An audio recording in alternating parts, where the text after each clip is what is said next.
자, 심생년 정리합니다.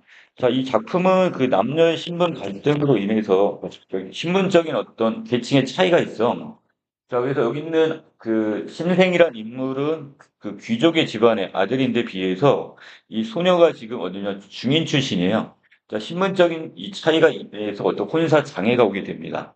자, 그런데 이제 부모님 몰래 이제 서로 이렇게 몰래 만나기도 하고, 그다음 나중에 여기는 신부 측, 이 소녀 측에 결국 부모님한테 허락까지는 받았지만 결국은 이 신랑 누구 쪽 심생 측 부모님의 허락을 받지 못한다 보니까 결국 두 사람은 헤어지게 되고 그 상황에서 마지막 결과적으로 비극적인 결말로 끝나버리죠.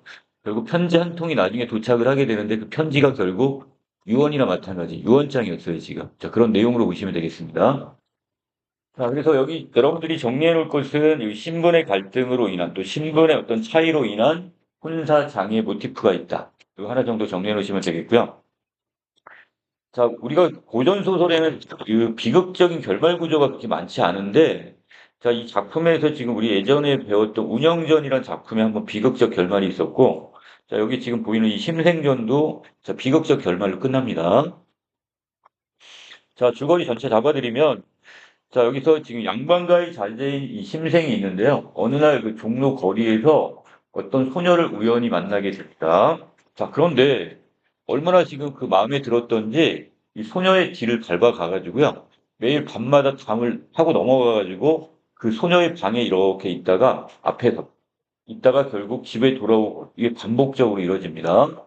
자, 나중에 여기 있는 이 소녀는 고민을 하다가 결국 자신의 부모에게 자, 나중에 이제 알려가지고요. 어떻게 되냐면, 자, 두 사람은 결국 이제 인연을 맺게 되긴 하지만, 자, 문제는 지금 이 심생이 자신의 부모에게는 알리지 않아요. 이 신분적인 차별 때문에 그랬겠죠? 자, 그리고 나서 어차피 이걸 얘기해봤자 지금 부모님이 허락하지 않을 것 같아가지고, 자, 그러다가 이 부모님이 지금 심생을 북한산 선사로, 여기 산사로 해가지고 뭐냐, 산에 있는 절에 공부를 하러 가라고 시킵니다. 자, 마지못해 갈 수밖에 없었고요. 자, 그리고 나중에 심생은 소녀가 보낸 편지를 받게 되는데, 그 내용은 그녀가 심생을 그리워하다 결국 상사병에 걸려 죽음을 맞이했음을 나타내는 이런 편지 한 통입니다.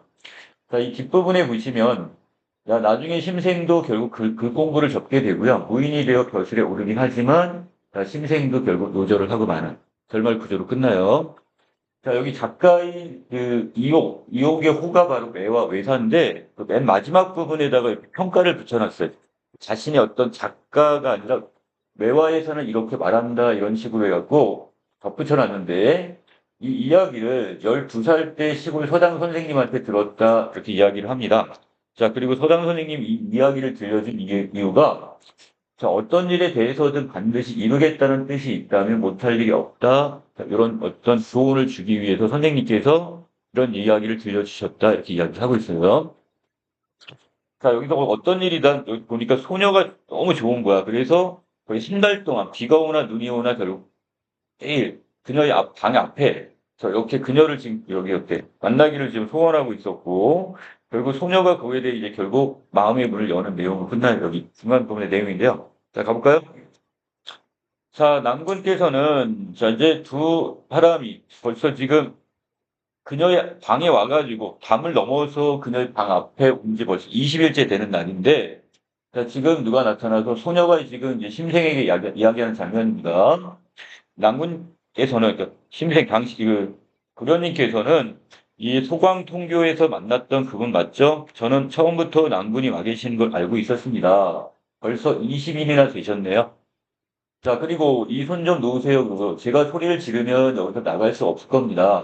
제 말대로 하신다면 제가 저쪽 문을 열고 자, 지금 낭군을 맞이하겠습니다. 이렇게 이야기합니다. 자, 그래서 심생은 이 말을 믿고 물러서서 이제 기다리게 되는데 자, 소녀는 방을 돌아가더니 다시 이제 여정을 부릅니다. 그리고는 자, 큰 자물쇠 하나를 가져오라고 이야기해요. 자, 그리고 나서 그 뒷부분에 봤더니 이 소녀가 어떻게 하냐면 자, 여기서 심생과 약속했던 뒷문으로 가더니만 자물쇠를 걸고는 손수 열쇠로 딸까닥 소리를 내면 자물쇠를 채웁니다. 자, 이 의도는 뭘까요? 당신이 20일 동안이나 내 방 앞에 와 있었지만 당신을 받아들일 수 없어요. 이런 거절의 표시. 이해되시나요?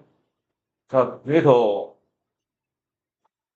자, 그러고는 즉시 방 안으로 들어갑니다. 이 등불을 끄고 예, 자는 척을 하지만, 자, 하지만 결국, 이 소녀도 지금 잠이 올 리는 없겠죠. 자, 지금 왜? 문 밖에는 지금 웬 도련님이 와가지고 20일 동안이나 자기를 지금 어떻게, 애타게 지금 그리워하고 있는 걸 뻔히 알고 있으니까. 자, 심생을 속은 것이 분하면서도 그나마 얼굴이라도 한번 보게 된 것을 다행스럽게 여깁니다. 그리고 그 다음도 다시 밤을 새우고 새벽에 돌아가고.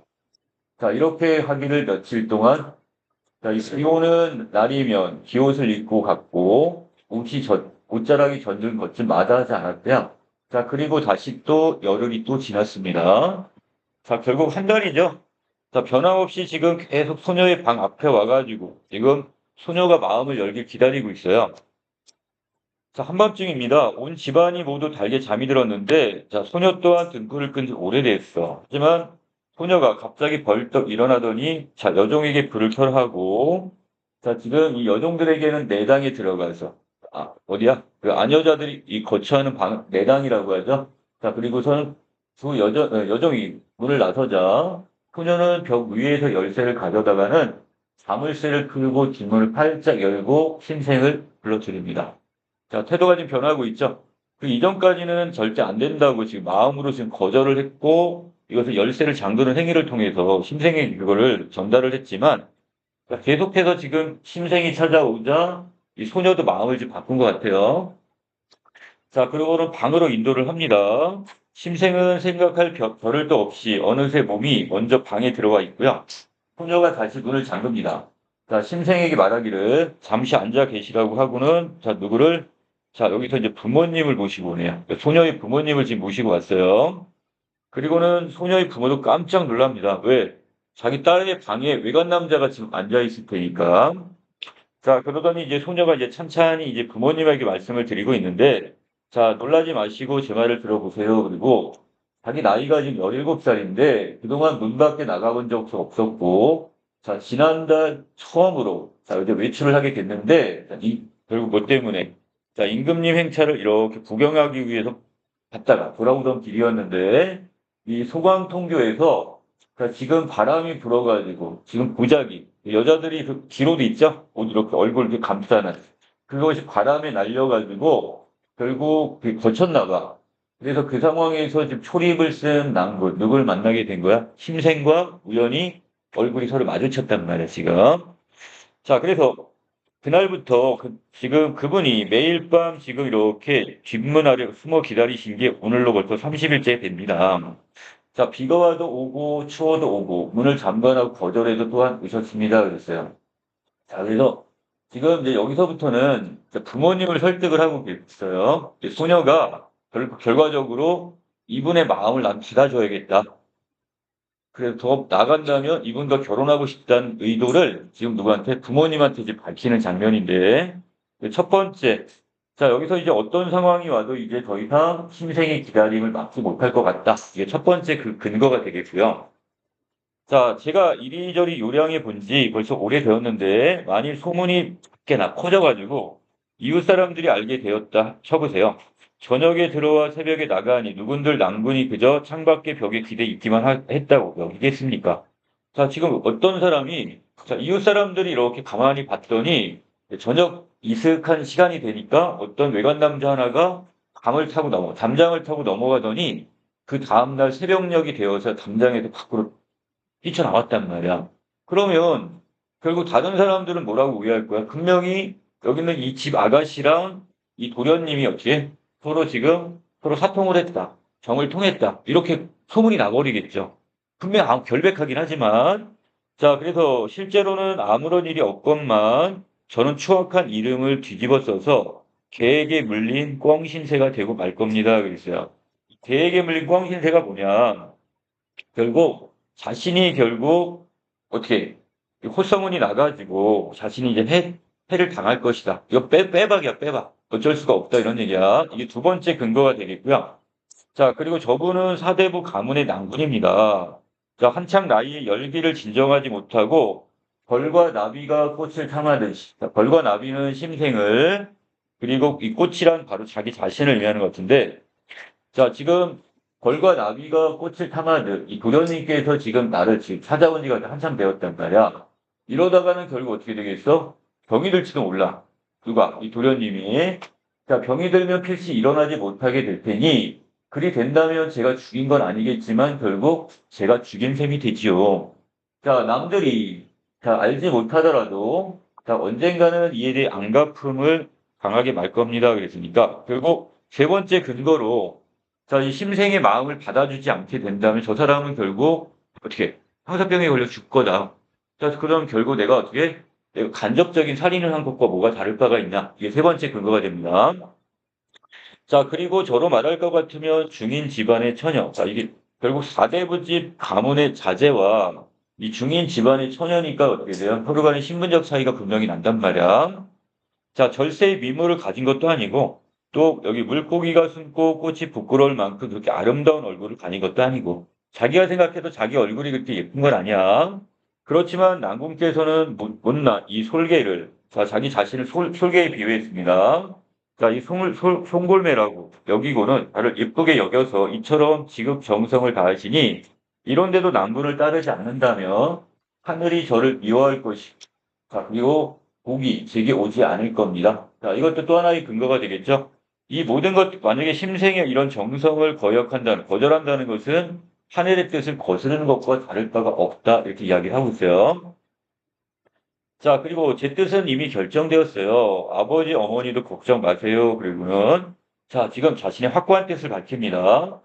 부모님은 늙어 가시는데 자식이라고는 저 하나뿐이니, 자, 그래서 여기는 사위를 맞이해서 그 사위가 지금 어떻게 살아 계실 동안에 부모님을 봉양을 하고 돌아가신 다음에 제사를 모셔준다면 더 바랄 게 뭐가 있겠습니까? 자, 자기는 한 가지 소원이 결국 뭐냐? 자기는 외동딸이야. 그리고 중인 출신이란 말이야. 자, 지금 자기와 지금 짝을 맺을 사람이 없는데, 만약 이 도련님께서 자기를 부인으로 맞이해서 내가 살아있는 동안, 지금 이 우리 부모님, 친정집 부모님을 모셔주고, 나중에 돌아가셨어. 보통 같은 경우는 남성 중심의 세상이다 보니까 유교주의 사회 자체가 제사를 모실 사람도 없는데, 사위가 제사까지 모셔준다면 그만큼 영광이 어디 있는 거야, 지금. 자, 그래서 일이 어쩌다가 그렇게 되고 말았지만 이것도 하늘의 뜻입니다. 그랬으니까 결국 이 모든 것이 결국 하늘이 맺어준 인연이다. 이걸 다섯 번째 근거로 들어서 자, 본인은 결국 어떻게 하겠다는 거야? 이 심생과 인연을 맺겠다. 이거를 부모님한테 밝혔습니다. 자, 당연히 중력 부분에서 부모님은 어떻게 했을까요? 자, 이 소녀의 부모님은 허락을 합니다. 자, 문제는 심생은 지금 자신의 부모님을 설득할 수 있는 자신감이 없는 거야.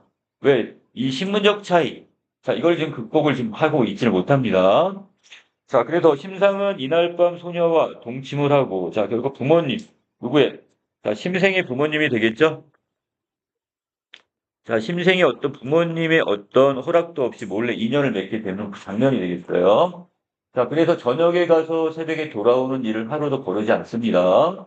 자, 소녀의 집은 본래 부유해서 심생을 위해 화려한 옷을 장만해 주지만, 그런 심생은 집에서 이상하게 여길까봐 결국 그거 입지도 못하네요. 자, 결국 자신의 집에 결국 계속 알리지 못한 상황이야. 자, 심생은 비밀을 깊이 감추었지만, 심생의 집에서는 어느 정도 자, 눈치를 챈 것 같아. 의심을 합니다. 이 녀석이 지금 어떻게 보통 낮에 나갔다가 서당에 갔다가 저녁 때가 되면 집으로 돌아가야 되는데 얘는 지금 무슨 스카를 다니는지 매일같이 어떻게 밤에 나갔다가 새벽녘이 되어서 집에 돌아온단 말이야. 자, 그래서 부모님이 이렇게 의심을 하시고요. 자, 그래서 마침내 심생은 산설 절에가 공부에 전념하라는 분부를 받게 됩니다.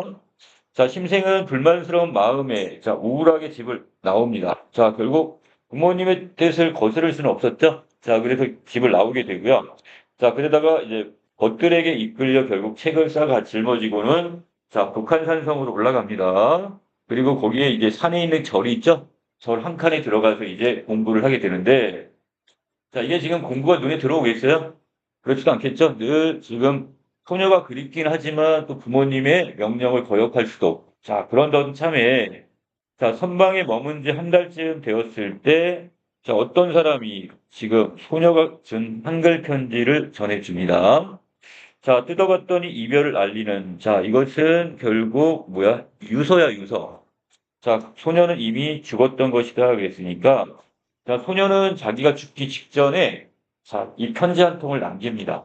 제가 지금 여기 현재에서는 당신과 인연을 맺지 못하지만 나중에라도 인연을 맺고 싶어요. 이런 내용의 편지고 자, 이걸 받은 심생은 결국 소녀를 죽인 거나 마찬가지잖아. 자, 그래서 이제 이 공부의 뜻이 없어요. 자, 그래서 이제 학문을 접고 이제 무인의 길을 들어가 서지만 결국은 나중에 어떻게 해요? 일찍 의절을 하고 이 이야기를 누구한테 자, 여기는 작가인 이옥이 지금 서당에서 이 스승님한테 들은 이야기다. 이런 식으로 이야기를 끌고 나갑니다.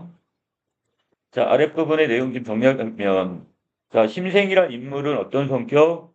자, 자신의 감정에 되게 솔직하죠? 그 소녀를 우연히 만나고 나서 그래서 한 달 동안 그녀의 방 앞에서 기다리는 부분. 하지만 이 부모님 입 앞에서는 결국 어떻게 해요? 자신의 뜻을 밝히지 못하는 무기력한 인물의 모습도 있습니다. 자, 소녀는 결국 어떻게 지금 30일 동안이나 심생이 찾아왔어. 자, 여기에 대해서 고민하고 이렇게 신중하게 어떤 결정하는 인물. 자, 또 한편으로는 지금 누구와 이 심생과 인연을 맺는 부분에 대해 논리적으로 지금 이것을 부모님을 설득하는 부분에서 합리적이고 적극적 인물이 하겠습니다. 자, 여기까지 내용 이렇게 좀 정리 좀 해놓을까요?